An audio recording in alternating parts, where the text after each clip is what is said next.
Welcome to another segment of the BYU Management Society's Learn from Professionals initiative.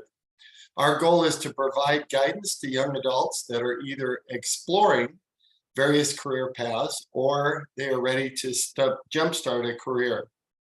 Today we have an opportunity to learn from Steve Sonnenberg, co-founder and CEO of Awardco, an employee recognition company.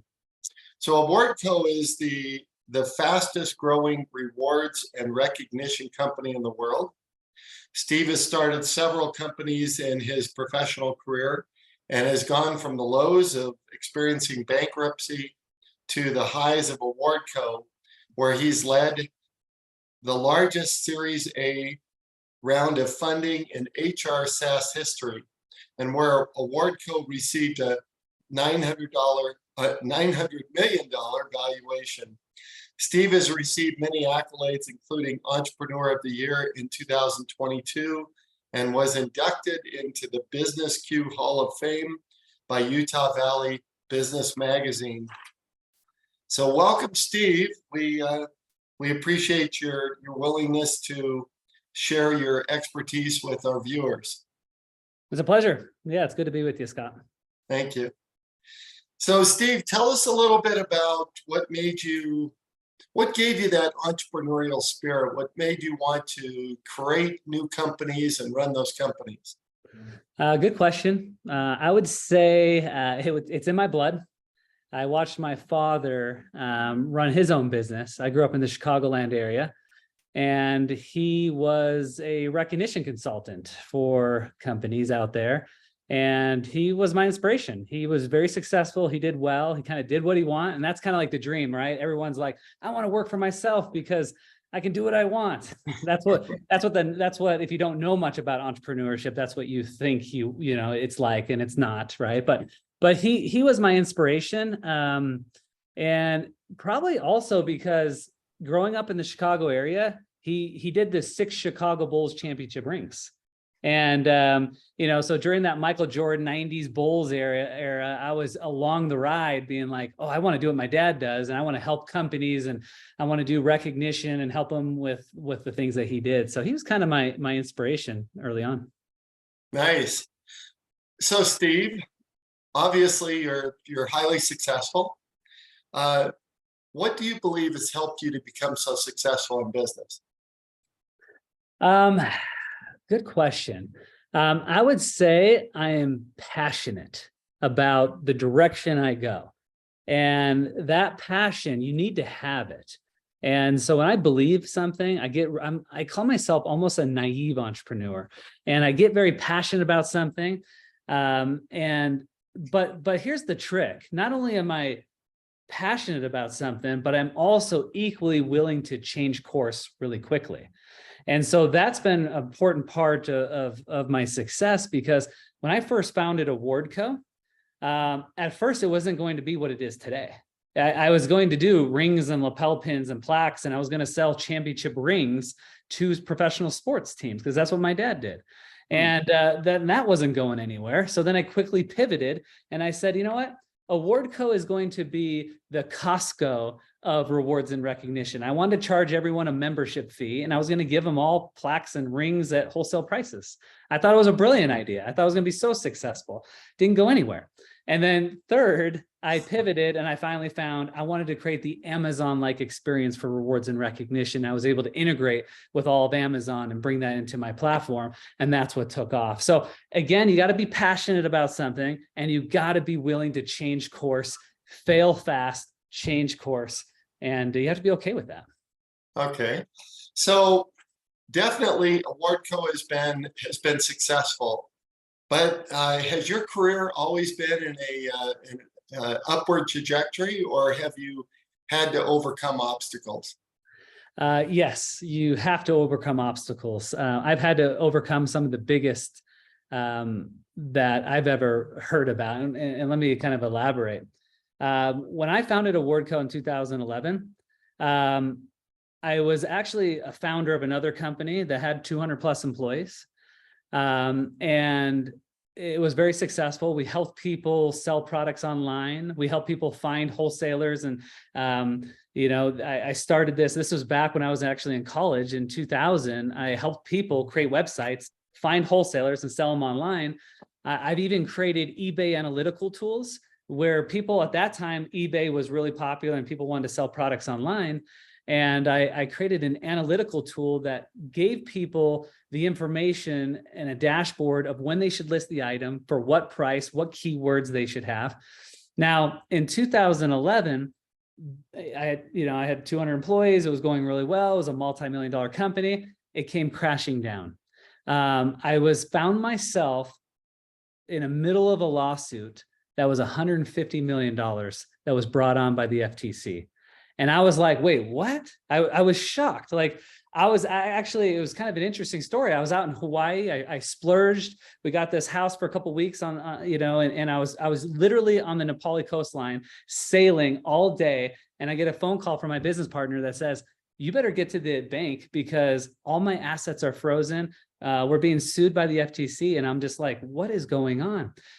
Long story short, I got in business with a company down in Las Vegas that was a big lead generating company. They'd produce leads, and then I would get them, they would actually sell. This company would actually generate the leads, and they would sell sell my product. And the FTC had an issue with that company, but because that organization owned a little bit of my company as well, it brought me into the big thing that the FTC had an issue with. Now, this was a civil case. What I had to do in 2011 is I had a unique experience. I could either fight with all my assets frozen, I could fight and I can, try to get out of it, or I could walk away and start over. And I had a distinct impression one day, just, as I was deep in Hobble Creek Canyon, actually in Springville. And I'm just like, what do I do? And I had a distinct feeling that says, look, if you fight this, it's going to ruin your family. It's going to ruin everything that you stand for, because this isn't a battle you want to fight. And so I decided to walk away from everything. And so in 2011, February, the same year Awardco was founded, I actually lost everything. And that same month, I actually started Awardco because I knew nothing else other than I have to start. I know only how to start companies. And so I quickly pivoted and I had this other idea. But Awardco was founded in the most challenging time of my life because I was faced with this huge obstacle.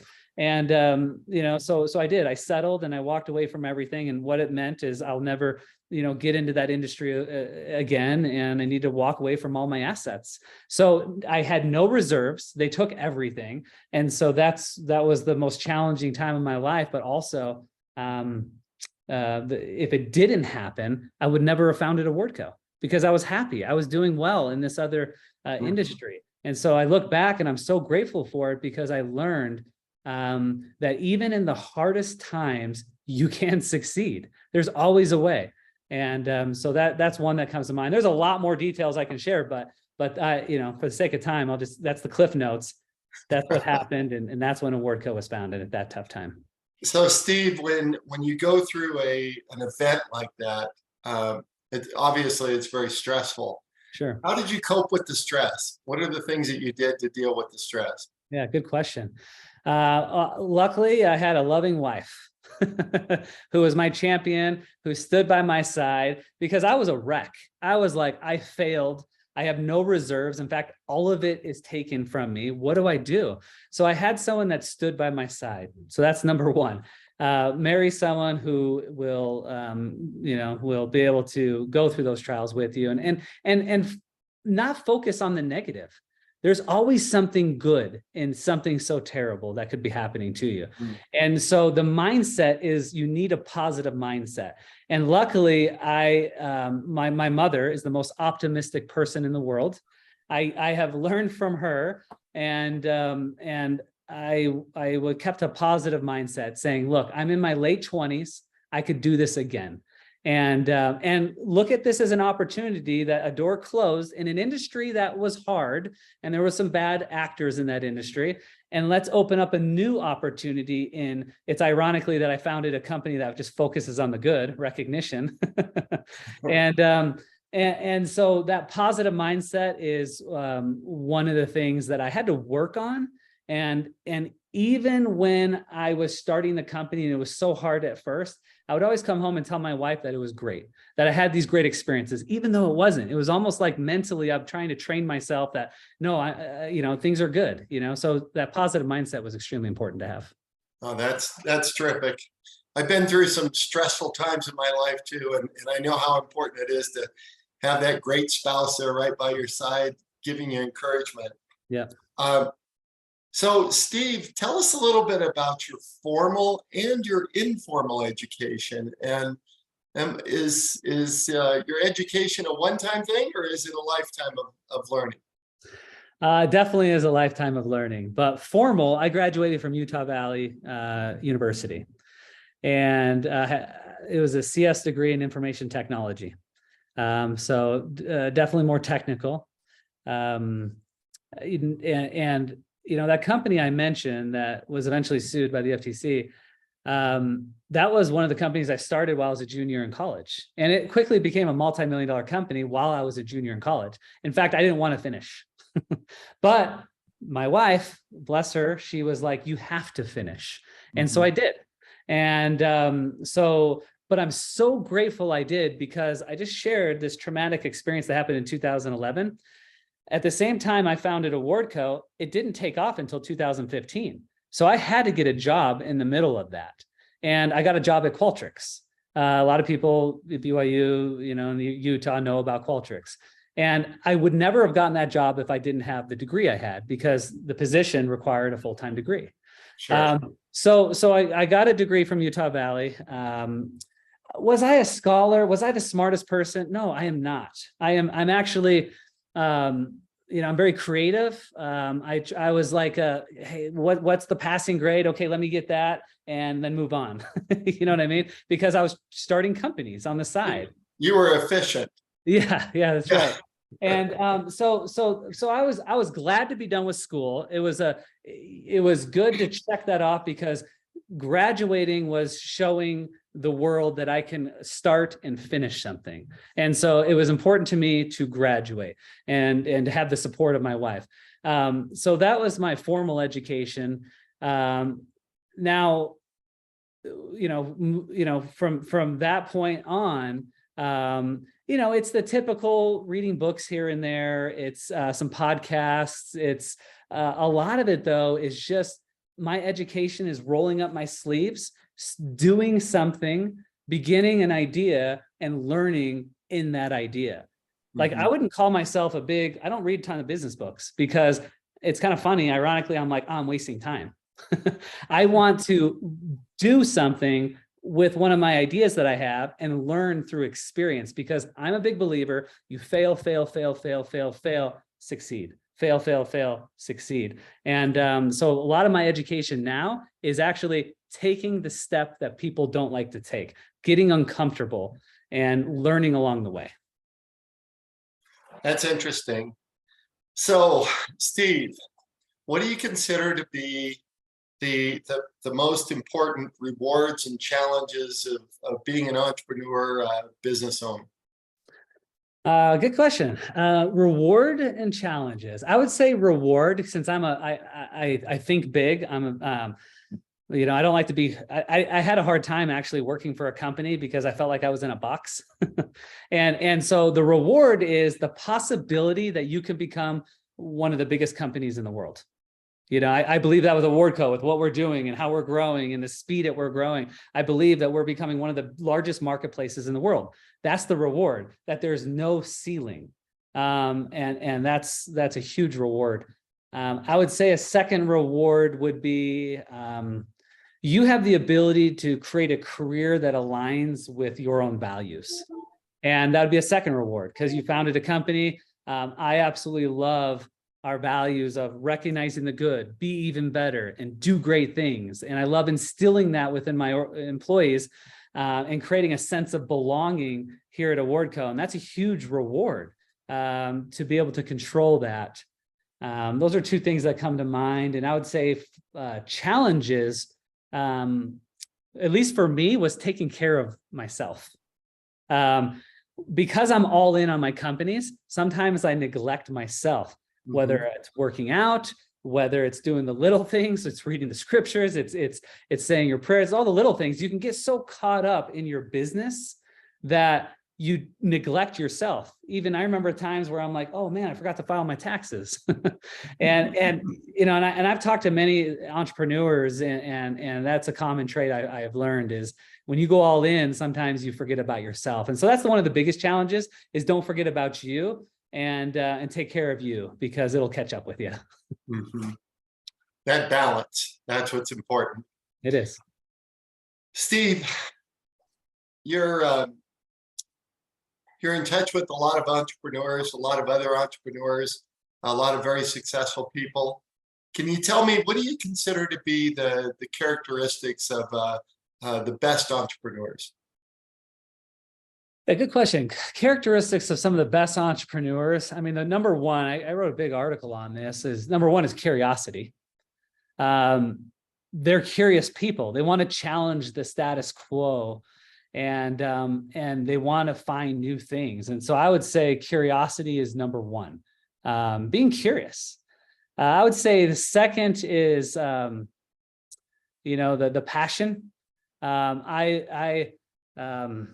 One of the companies that I sold, one of the largest financial institutions in the world, I was able to sell them an Awardco subscription because even though our product didn't meet their needs at the time, but I asked them, like, why did you even sign up for us? And they're like, Steve, we absolutely love the passion you had behind rewards and recognition that we just wanted to follow. We believed in you.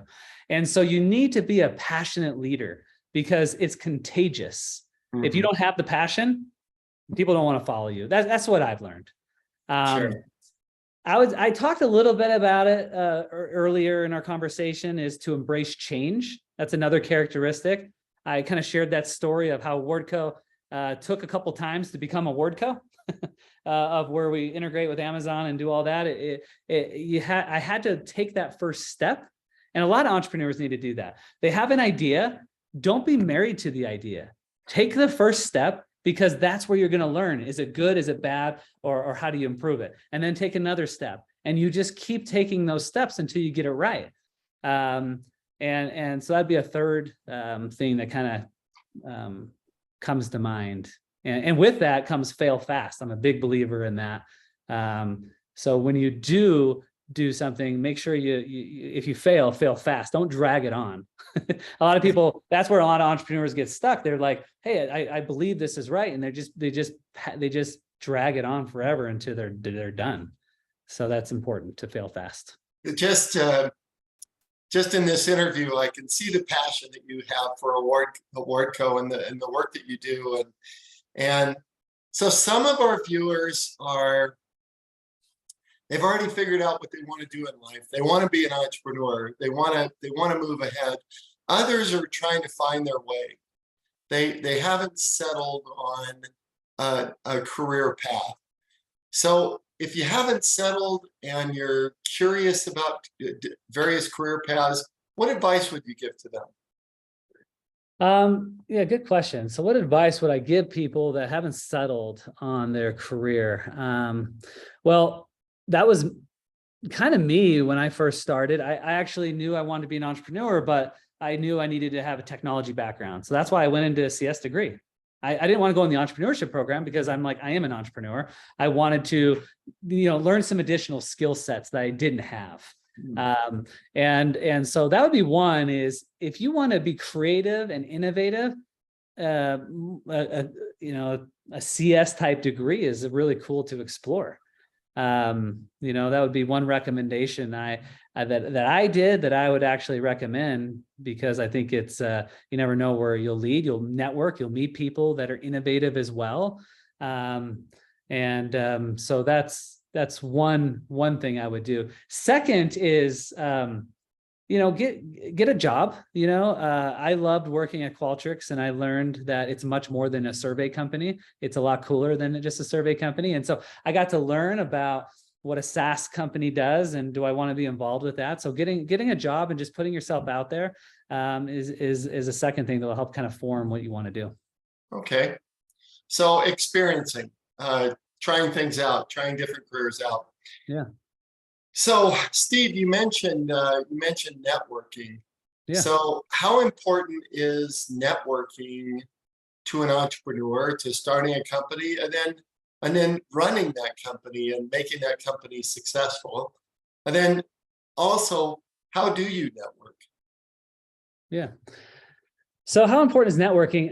It's important, but it's not like when I first founded the companies that I have founded in the past. If I go back to when I graduated college all the way to Awardco, because there's been several companies in there, it wasn't necessarily, because I needed additional developers on my team. One of the first things I did is I went to the Utah Valley Dean of Computer Science and I said, I need some developers. and I was able to network with a young crowd there and was able to recruit some to join in sweat equity with me to build it and not get paid, but be part of the journey. So networking is crucial to help form the team that you want to develop. So early on, it was very beneficial. And what do I do now to network? I get it. I try to put myself out there. I try to go to various networking events for my company, from whether it's local, awards that we've won. It's important for me to go there to network with individuals, to then learn from them and try to make connections, because really what I'm trying to do is I have one goal to grow my company, and it is to focus on revenue. And so when I network, obviously I want to do that. And so when I go to these events, I try to, talk about Awardco, talk about my company, and try to, build my circle. And ultimately the whole idea is they're trying to sell their services. I'm trying to sell mine.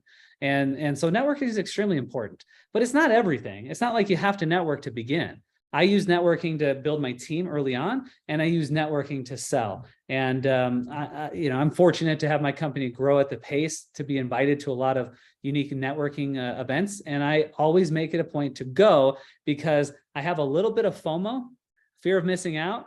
I go because I'm. What if I meet X person? And I had the opportunity to go to an event where I met the CEO and co-founder of Workday.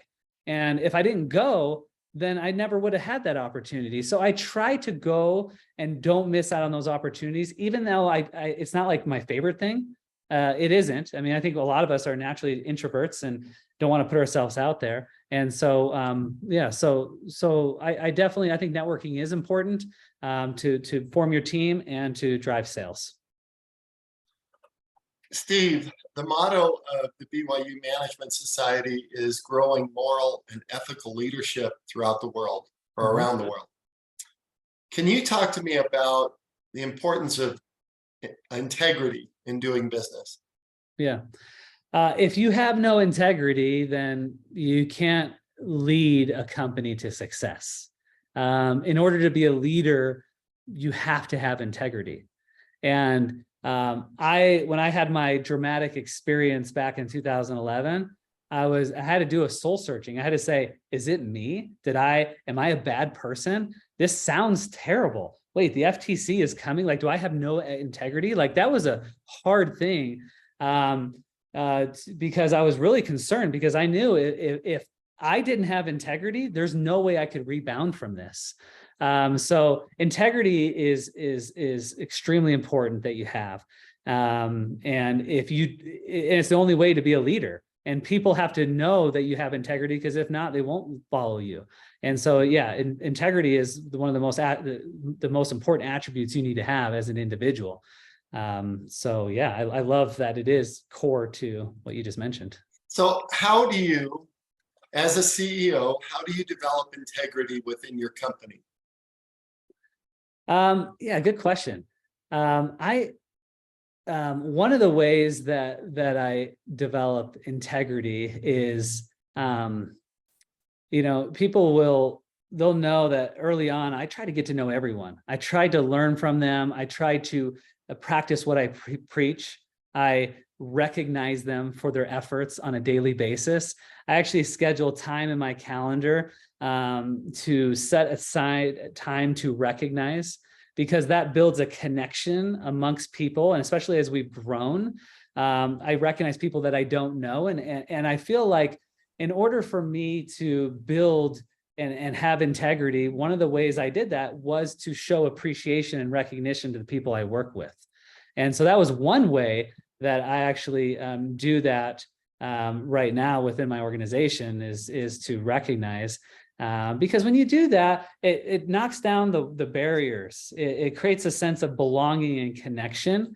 And that's one way I think you can build, relationships and connections and have integrity within your organization.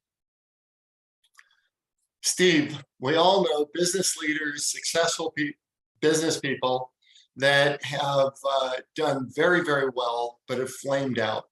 Yeah. So what advice can you give our viewers and young adults about being success, having that drive, having that passion, working towards success, but also having a well-balanced life? Yeah, it's a real thing to be burnt out, flame out. I would say it's been a roller coaster for me. Early on, everyone knows that, it's important to have a well-balanced life but you just get caught up in it. As being an entrepreneur, for 20 years, you get caught up in it and it's not about the money, because it's not like I set out, in fact, I want to make all the money in the world. It's not about that, because it wasn't until recently that I've actually started experiencing good financial success. So what was the drive? Why was I so off balance? And so I've had to ask myself that question a lot. And so I'm basically saying I haven't been the perfect role model in that, but over time I've learned that you need to set a set schedule for yourself. You need to create boundaries for yourself. And so in order to do that, what I've learned is you need to calendar everything. You need to, on a Sunday, for an example, you need to say, okay, here's my week. Here's the time I'm going to focus physically on myself, where I'm going to block out a couple times to work out. Here's the spiritual side where I'm going to block out. Because I tell you, if you don't do that, you'll get so caught up in your business that you will be off balance. You have to calendar everything. I even calendar, like I mentioned, I calendar when I'm going to recognize people because otherwise I won't. I'll just get carried on with everything. And then with my family, my wife knows that I have 8 to 5. That's my dedicated time to work.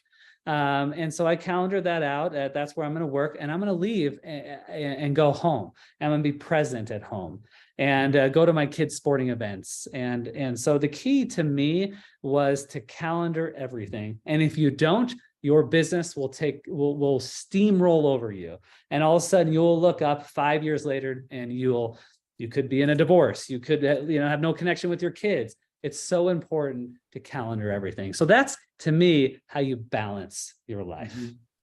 Yeah, I often say if you focus too much in one particular area, such as work or your physical health, if you focus too much in that area, then the other areas of your life will fall apart, and eventually it will come back to impact the area that you focused on.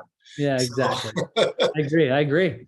Yeah, you work too hard, your family falls apart, and then it comes back and ruins your physical health. It does. So it's important to live a meaningful and productive life, to use your God-given skills to benefit the lives of others. As an entrepreneur, as a business owner, you have a number of people that you're providing salaries to, you're providing meaningful lives to. But what do you think, what does it mean to you to lead a meaningful life? To me, to live a meaningful life, you're right. It is very rewarding to be able to provide temporally for so many people, right? There is a sense of satisfaction in that and helping people take care of their temporal needs so that they can be good people and good stewards, so that is very, very satisfying to play a small role in that. But it's really our vision, and what we do here at Awardco is to recognize the good and reward the value we bring to each other.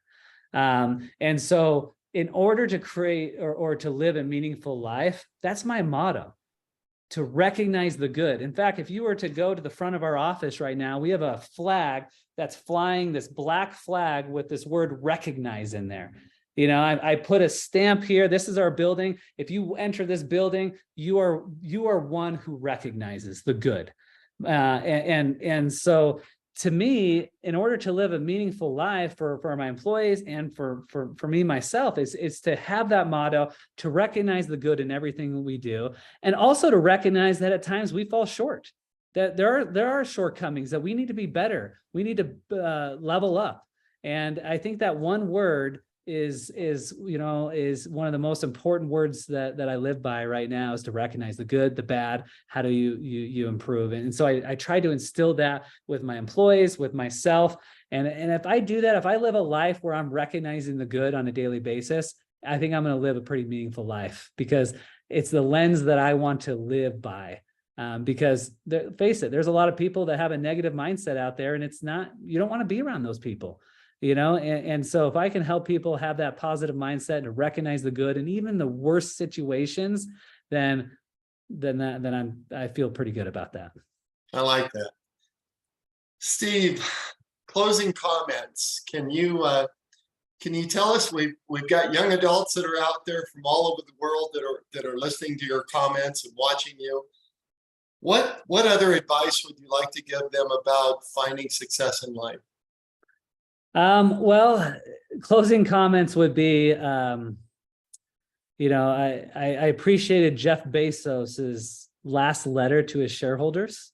And I work closely with that company, and it struck a chord with me. And as he led a successful company and learned a lot along the way, he wasn't perfect, but I loved when he says, create more than you can consume. And if you want to be successful in business and really in life, you have to create more than you can consume. Your goal should be to create value for everyone you interact with. So I think that's it. Wherever you are in your professional career, if you can create more than you can consume, and if you can provide value in any type of conversation, then you're going to open up many doors. And I think people forget that. And so I love that comment that he left his shareholders. And that's something that's been ringing in my mind a lot. And it's create more than you can consume. Well, thank you, Steve. I want to thank you for the time that you've taken today to give young adults career building advice, and individuals that are interested in becoming an entrepreneur, business owner. So to wrap up this video, we'd like to remind our viewers that they can either reach out on their own to seasoned professionals to schedule an informational interview like we've done today, or ask for an introduction to that professional from someone that you know. So to prepare for informational interviews, we recommend that you watch the video on our website titled Conducting Informational Interviews. And again, Steve, thank you for your time today. You've been amazing. We really appreciate it. Thank you, Scott. Hopefully I didn't scare anyone with the entrepreneur nightmares that could occur. Thanks, Scott. Thanks.